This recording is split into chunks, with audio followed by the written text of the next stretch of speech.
La Universidad Nómada es un proyecto que nació hace 32 años como concepto y que ha sido llevado a diferentes países del mundo como una propuesta educativa antifascista y anticapitalista, partiendo de la base que el capitalismo cognitivo es la última fase del capitalismo, porque bueno, Lenin había dicho que la fase superior del capitalismo es el imperialismo, pero teniendo en cuenta las mal llamadas revoluciones industriales, se ha ingresado en una sociedad en donde se establecen otro tipo de guerras, lo que llaman guerras de cuarta generación. En las guerras de primera generación, las personas se mataban a puño, a piedra y a cuchillo. Después llega unas guerras en donde se va más allá de esas armas y se empiezan a usar lo que conocemos como los rifles, las pistolas, y a medida que va avanzando la tecnología de las mal llamadas revoluciones industriales, se llega a las guerras de tercera generación, que son las que vimos el siglo pasado en las dos guerras mundiales: armas químicas, armas biológicas, pero faltaba todavía una cuarta etapa en las guerras, que son las guerras de cuarta generación, en donde ya la gente no se mata con piedras, con golpes, con cuchillo, con espadas, con pistolas, con rifles, sino que la gente, para evitar una tercera guerra mundial, se mata con noticias falsas, con estereotipos, con ataques racistas, ataques xenófobos, ataques clasistas, ataques sexistas y todo lo que comprende las ideologías neonazis, neofascistas.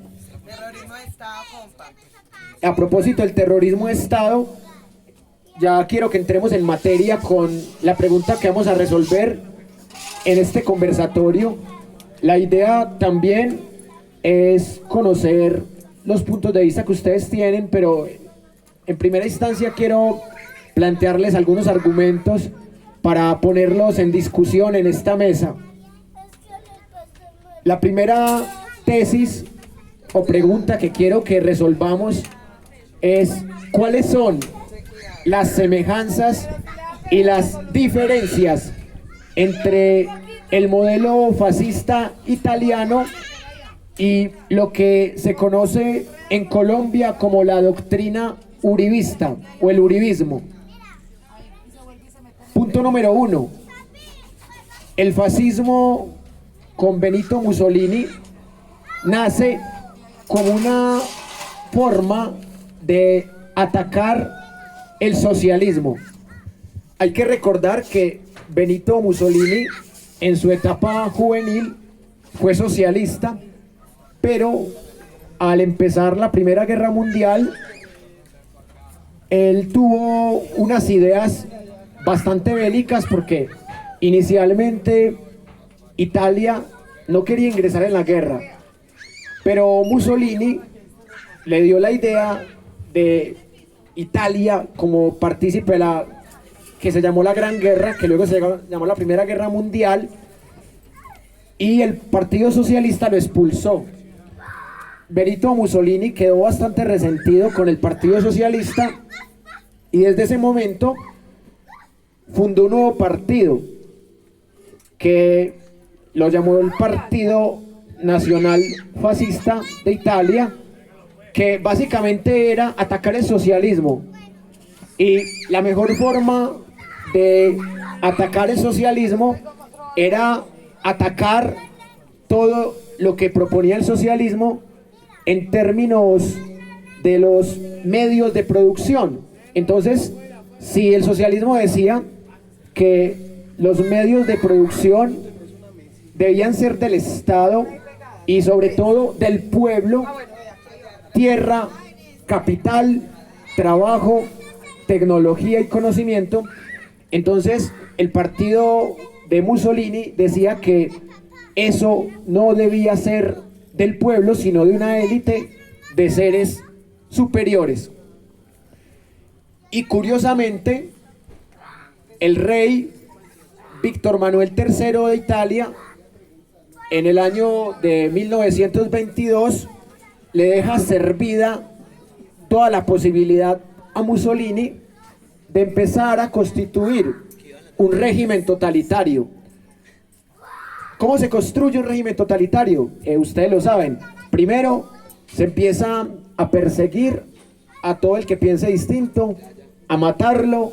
Después empieza a censurar la prensa, a crear enemigos únicos, que luego el publicista de Hitler aprende esto muy bien, Joseph Goebbels. Y así es como se va convirtiendo en una doctrina que no solamente era antisocialista, sino que era antidemocrática, porque inicialmente había una especie de hipocresía, en donde se decía que no, que era un régimen que no reñía con la democracia, sino solamente con el socialismo, pero luego se replantean los principios del partido fascista y a partir de allí se empieza a perseguir a todo aquel que no comulgue con el régimen, y así sea una persona alejada del marxismo, de todas maneras se le persigue. Pero hay algo muy curioso. La Alemania nace en un contexto en el que riñe con el fascismo italiano, curiosamente por Austria, porque Austria era la pretensión de Hitler, pero Mussolini y el régimen italiano no estaban de acuerdo con que Alemania se quedara con Austria, y por eso casi se van a guerra. Pero luego, cuando llegó el genocidio, que lo llaman una guerra en Etiopía, los dos dictadores se hacen amigos, y ahí es cuando Hitler empieza a copiar el régimen fascista italiano tal cual, pero el régimen fascista también copia cosas de Hitler. Por ejemplo, el antisemitismo, el odio a los judíos se convierte en una bandera italiana ya casi a portas de la Segunda Guerra Mundial. Y cuando empieza la Segunda Guerra Mundial, Italia actúa muy parecido a la primera, en ese 1939. Actúa como si quisiera ser neutral, así como empezó en la primera, pero ya en 1940 deciden meterse en la Segunda Guerra Mundial porque la ven como una posibilidad expansionista e imperialista. Y allí suceden unos hechos muy interesantes, que tanto Mussolini como Hitler subestiman a los soviéticos, subestiman a Gran Bretaña, no consideran que Estados Unidos se vaya a meter, pero después del ataque a Pearl Harbor, Estados Unidos se mete, y a Hitler le da la grandiosa idea de echarse de enemigos a los soviéticos, violando el pacto firmado de Ribbentrop-Molotov, de respeto mutuo entre la Alemania nazi y la Unión Soviética. Y acá es cuando tanto fascistas como nazis empiezan a perder la Segunda Guerra Mundial. Los falangistas españoles se salvan porque venían de la guerra civil y no se meten directamente como país en la guerra. Hay algunos nazis españoles que obviamente pelean a favor de Hitler y de Mussolini, pero llegan 4 años bastante intensos, en donde para allá 1945 se completa la muerte de 27 millones de soviéticos, pero los soviéticos logran vencer a los nazis, pero el fascismo italiano cae antes. ¿Por qué? Porque el rey en 1943 le quita el respaldo a Mussolini porque también se siente que está perdiendo su posibilidad de mantener una dinastía. Entonces a Mussolini lo meten a la cárcel otra vez. Esta vez ella no lo meten como cuando era joven por ser socialista, sino que esta vez el rey lo hace encarcelar. Entonces Italia también empieza a perder terreno, ya es una simple república satélite de los nazis, y los partisanos empiezan a perseguir a los fascistas hasta que un día encuentran a Mussolini disfrazado de nazi, haciéndose pasar por un general de Hitler, y allí lo capturan y lo ejecutan. Después de ejecutarlo, lo humillan, lo exhiben boca abajo, y hay fotos históricas, que hay un libro que acá tengo que ahorita se las puedo mostrar. Bien, entonces ahora quiero que entremos en el terreno colombiano. Ya les conté por encima cómo se desarrolló el fascismo, cómo nació, qué cambios tuvo, qué relación tuvo con el nazismo. Ahora quiero que hablemos del uribismo. Lo primero que tengo para decir del uribismo es que es una copia barata, pero mal hecha. El uribismo verdadero consiste en la doctrina que sigue a Rafael Uribe Uribe. Rafael Uribe Uribe fue un liberal que luchó en 4 guerras civiles y que gracias a sus luchas se fue construyendo el derecho laboral en Colombia. Paradójicamente, lo asesinan con hachuela 2 obreros. Es bastante extraño que al que más peleó en las guerras civiles por los derechos de los trabajadores lo maten 2 obreros. Ustedes saben que hay teorías conspirativas también, en donde dicen que a Rafael Uribe Uribe lo asesinaron por una noticia falsa, porque hicieron creer que él era un traidor para la clase trabajadora, antes que fue la élite, tanto conservadora como liberal, la que hizo matar a Rafael Uribe Uribe. Más allá de eso, que es una tesis de un señor Mamerto Bonilla, así se llama, no es que fuera Mamerto, yo creo que de ahí viene también el apelativo que nos dice la extrema derecha cuando la criticamos de Mamertos. Pero el hecho es que Rafael Uribe Uribe lo volvieron un mártir al asesinarlo, pero también lo merecía de cierta manera por sus luchas. Y llega un señor llamado Álvaro Uribe Vélez, un señor que, a diferencia de Mussolini, él fue neonazi y neofascista toda la vida. Esto lo dicen quienes fueron compañeros suyos en la Universidad de Antioquia, que él desde muy joven defendía ideas de extrema derecha, que de las pocas dictaduras que no defendía era la dictadura de Pinochet, pero de resto era un tipo antimarxista, antisocialista. Y básicamente Uribe construye un metarrelato a partir del asesinato a su padre, que hay 2 versiones, la versión uribista y la versión antiuribista. La versión uribista dice que era un hacendado muy humilde, muy bueno, y que lo mató la guerrilla de las FARC. La versión antiuribista de la historia dice que era narcotraficante, que no solamente era hacendado, sino que se mantenía con la familia Ochoa, que hacía parte del cartel de Medellín, y que no lo mató la guerrilla de las FARC, sino que lo mató un cartel de narcotraficantes en un ajuste de cuentas. Entonces desde ahí, ese odio que tenía Uribe por el marxismo, por la izquierda, por el socialismo, ella se volvió una venganza personal. Y Álvaro Uribe Vélez apareció en 1991, en septiembre, en un archivo desclasificado por la CIA como el narcotraficante 82. No quiere decir que el narcotraficante 1 fuera más peligroso que el 82 o que el 82 fuera más peligroso que el 104, sino que la CIA recopiló 104 personajes que o fueron narcotraficantes o colaboraron para el narcotráfico, sobre todo para el cartel de Medellín. Curiosamente, había dos guerrilleros del ELN también en esa lista.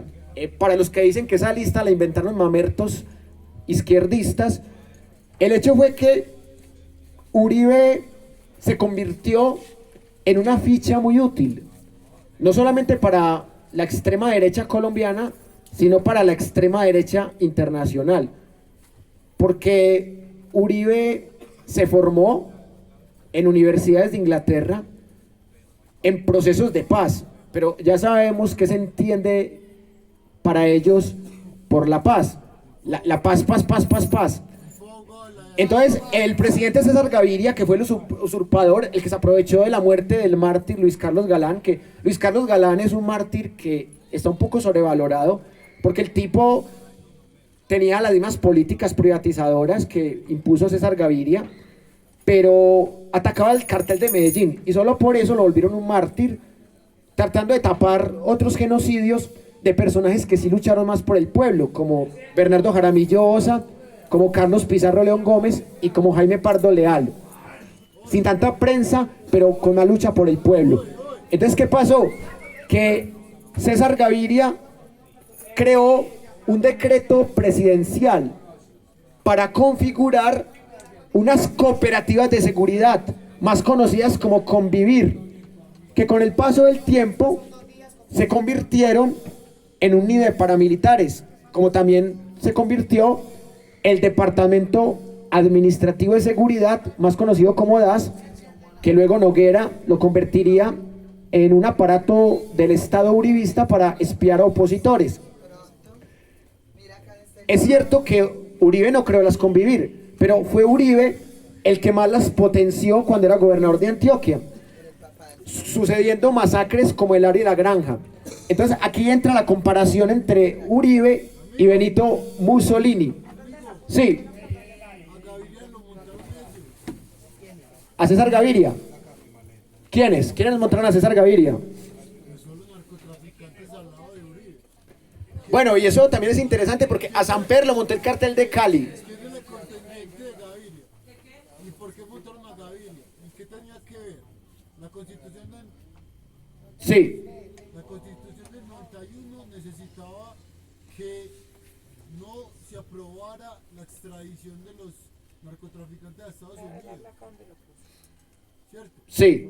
Entonces, todos los narcotraficantes lo montaron con la condición de que no aprobara eso. Ahí lo montaron fue por eso. Pero ese man era un boico de puta. Pues sí, como todo. Pero él no es el que realmente hizo ese tipo de cosas. Fue el muñequito que usó toda la parafernalia narcotraficante de este país como figura para que hiciera las leyes que ellos necesitaban a sus beneficios, para que no los extraditaran, para que les dieran beneficios en muchas cosas como que empezaron a hacer la explotación de la tierra, porque Uribe cuando era gobernador de Antioquia empezó a explotar el subsuelo de Colombia, la minería ilegal que llaman, y empezó a vender el suelo de Colombia a consorcios extranjeros, ¿cierto? Sí. Bueno, pero yo quiero volver al tema de discusión. Ahorita discutimos el tema de César Gaviria, porque estamos discutiendo el tema de Uribe, ¿cierto? Vamos a volver a Uribe, porque sobre César Gaviria, claro, es un títere, pero es que Luis Carlos Galán también hubiera sido un títere. Lo que pasa es que a Luis Carlos Galán lo volvieron un mártir porque lo mataron, pero Santofimio trabajó con los dos carteles. A Samper lo montó el cartel de Cali, y Gaviria, como muy bien lo dice el compañero, estoy de acuerdo con esa interpretación, Gaviria era también un títere, sobre todo de Estados Unidos. ¿Quién era el contendiente de Gaviria? El contendiente de Gaviria, Álvaro Gómez Hurtado. ¿Y por qué no quedó? ¿Y por qué mataron a Álvaro Gómez Hurtado? Porque le dijeron que le diera un golpe a Samper y no lo quiso dar. Además que era hijo de un godo que también fue nazi como Laureano Gómez, pero era muy diferente a su padre. ¿Quién? Laureano Gómez era nazi. Claro que era nazi. Era católico nazi, pero cuando los nazis pierden la Segunda Guerra Mundial, Laureano Gómez se vuelve pro-norteamericano, les entrega el subsuelo con el código Urdaneta, que recordemos que Roberto Urdaneta era el títere de Laureano Gómez y que gobernaba por los problemas de cardio de Laureano Gómez, que Rojas Pinilla le da el golpe de estado, esa Urdaneta. No tenía otra opción.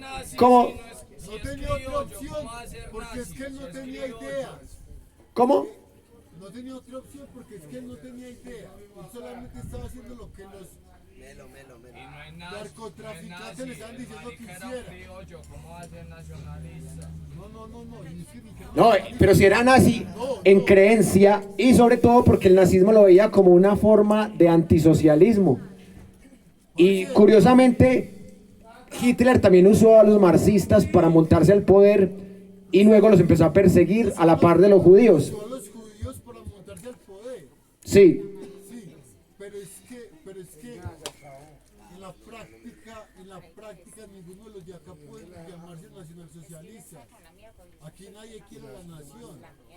Aquí todos quieren. bueno, eso es una falacia porque el uribismo es una mezcla de patriotismo y a la vez de esnovismo. Esnovismo con los gringos porque son un patio trasero. Espere. Sí, pero dijiste una falacia porque, ¿En dónde el uribismo es patriota? por ejemplo, cuando Uribe dijo que quería que cuando, nos volviéramos- cuando ellos dicen que matan guerrilleros para hacer patria, cuando ellos dicen que el enemigo único son las FARC, Plata. Parce, dígame dónde Uribe quiere la patria. o sea, eso lo podemos discutir ahora, pero espérate, yo termino de exponer las tesis, ¿listo? Bueno, el fascismo italiano también es bastante dudoso, porque miren, el fascismo era patriótico, pero cuando estaban en la Segunda Guerra Mundial, eran ya una república satélite de los nazis. Entonces, eso hay que mirarlo con matices. Eso no se puede discutir de manera tan visceral, hay que mirarlo con pinzas, porque el uribismo tiene cosas de patriotismo barato, pero también tiene cosas de esnovismo. ¿Cuándo es patriotismo barato? Por ejemplo, cuando hay xenofobia contra el pueblo venezolano o contra el régimen venezolano de Chávez o de Maduro.